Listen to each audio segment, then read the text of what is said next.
ലഹരി വ്യാപനവും വിപണനവും ദിനംപ്രതി വർദ്ധിക്കുമ്പോഴും പരിമിതികൾക്ക് നടുവിൽ നിന്ന് അതിനെ പ്രതിരോധിക്കാൻ ബുദ്ധിമുട്ടുകയാണ് സംസ്ഥാനത്തെ എക്സൈസ് വകുപ്പ്. ആവശ്യത്തിന് വാഹനങ്ങളും അടിസ്ഥാന സൗകര്യങ്ങളും ഇല്ലാത്തതാണ് ഇവർ നേരിടുന്ന ഏറ്റവും വലിയ പ്രശ്നങ്ങളിലൊന്ന്. തൃശൂർ ജില്ലയിലെ വിവിധ എക്സൈസ് സ്റ്റേഷനുകളിൽ എത്തിയാൽ ഉദ്യോഗസ്ഥർ നേരിടുന്ന ബുദ്ധിമുട്ടുകൾ ഏതൊരാൾക്കും നേരിൽ കണ്ട് മനസ്സിലാക്കാനാവും. മയക്കുമരുന്ന്, മദ്യമാഫിയ സംഘങ്ങളും സിന്തറ്റിക് ലഹരികളും വൻതോതിൽ വിറ്റഴിക്കപ്പെടുന്ന ജില്ലകളിലൊന്നായി തൃശൂർ മാറിക്കഴിഞ്ഞു.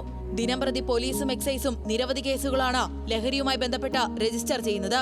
എന്നാൽ പ്രതിരോധ പ്രവർത്തനങ്ങൾക്കൊപ്പം തന്നെ ലഹരി മാഫിയ സംഘങ്ങൾക്കെതിരായ പോരാട്ടവും നയിക്കുന്ന എക്സൈസ് ഉദ്യോഗസ്ഥർ വലിയ പ്രതിസന്ധിയിലൂടെയാണ് മുന്നോട്ടു പോകുന്നത്.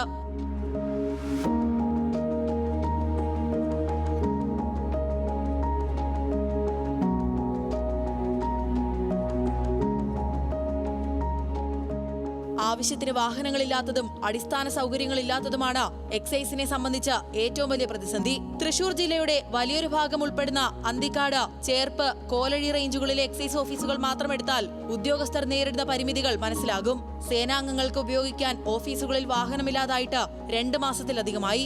നിലവിൽ ഉപയോഗിക്കുന്ന ജീപ്പുകളുടെ ഫിറ്റ്നസ് 2 മാസം മുൻപ് അവസാനിച്ചതോടെയാണ് പ്രശ്നം ഗുരുതരമായത്. ഈ പ്രദേശത്ത് ലഹരിയുടെ ഏറ്റവും വലിയ ഉപയോഗം നടക്കുന്ന ഒരു ഏരിയ കൂടിയാണ് എൻ്റെ പ്രദേശം, താനിയം എന്ന പ്രദേശം.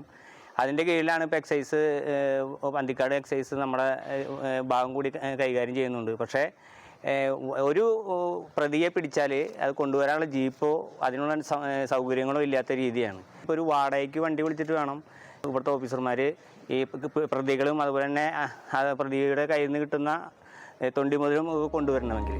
പ്രതികളെ പിടികൂടാനും രഹസ്യ പരിശോധനകൾക്കും ആവശ്യത്തിന് വാഹനങ്ങളില്ലാതെ ബുദ്ധിമുട്ട് നേരിടുന്ന ഉദ്യോഗസ്ഥർ തൊണ്ടി മുതൽ സ്റ്റേഷനിലെത്തിക്കുന്നത് ഓട്ടോയിലും ടാക്സി കാറിലുമാണ്.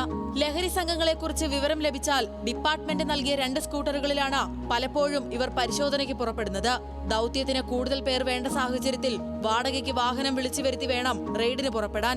വാഹനത്തിന്റെ വാടക ഡിപ്പാർട്ട്മെന്റിൽ നിന്ന് കിട്ടുന്നതുവരെ ഉദ്യോഗസ്ഥർ സ്വന്തം കയ്യിൽ നിന്നും ചെലവ് വഹിക്കണം. ഇതെല്ലാം കഴിഞ്ഞ് പരിശോധനയ്ക്കെത്തുമ്പോൾ പലപ്പോഴും പ്രതികളെക്കുറിച്ച് ഒരു സൂചന പോലും ലഭിക്കാറില്ലെന്നും ഉദ്യോഗസ്ഥർ തന്നെ പറയാറുണ്ട്. ഈ സർക്കാരിൻ്റെ ഭാഗത്തു നിന്ന് കിട്ടേണ്ട ഒരു സഹായം എന്ന് പറഞ്ഞ പോലീസിൻ്റെ വിഭാഗത്തിൻ്റെ പോലീസിൻ്റെയും എക്സൈസിൻ്റെ ഭാഗത്തു നിന്ന് കിട്ടേണ്ട എക്സൈസിൻ്റെയും കിട്ടാത്ത ഒരു രീതിയിലേക്കാണ് ഈ പ്രദേശത്ത് ലഹരിയുടെ അതിവ്യാപനം നടന്നുകൊണ്ടിരിക്കുകയാണ്. അപ്പോൾ അതിനെ ഒറ്റക്കെട്ടായി നേരിടണമെങ്കിൽ ഇത്തരം ഓഫീസുകൾ വളരെ കർക്കശമായിട്ട് തന്നെ മുന്നോട്ട് പോകേണ്ടതുണ്ട്. വേണ്ടപ്പെട്ട രീതിയിലുള്ള സൗകര്യങ്ങൾ ഒരുക്കാൻ സർക്കാർ ശ്രദ്ധ കൊടുക്കണമെന്നാണ് എനിക്ക് ഈ സമയത്ത് പറയാനുള്ളത്. പ്രശ്നങ്ങൾ അധികാരികളുടെ ശ്രദ്ധയിൽപ്പെടുത്തിയിട്ടും വകുപ്പ് തലത്തിൽ തുടരുന്ന അനാസ്ഥയാണ് ഈ പ്രതിസന്ധികൾക്ക് കാരണമെന്നാണ് ഉദ്യോഗസ്ഥർ തന്നെ രഹസ്യമായി പറയുന്നത്. അടിസ്ഥാനപരമായ ഇത്തരം പ്രശ്നങ്ങൾ പരിഹരിക്കാതെ മുന്നോട്ടു പോയാൽ ലഹരി മാഫിയ സംഘങ്ങൾക്കെതിരെ എത്രമാത്രം ഫലപ്രദമായി ഇടപെടാനാകുമെന്നാണ് എക്സൈസ് സേനാംഗങ്ങൾ തന്നെ മുന്നോട്ട് വയ്ക്കുന്ന ആശങ്ക. ന്യൂസ് മലയാളം, തൃശൂർ.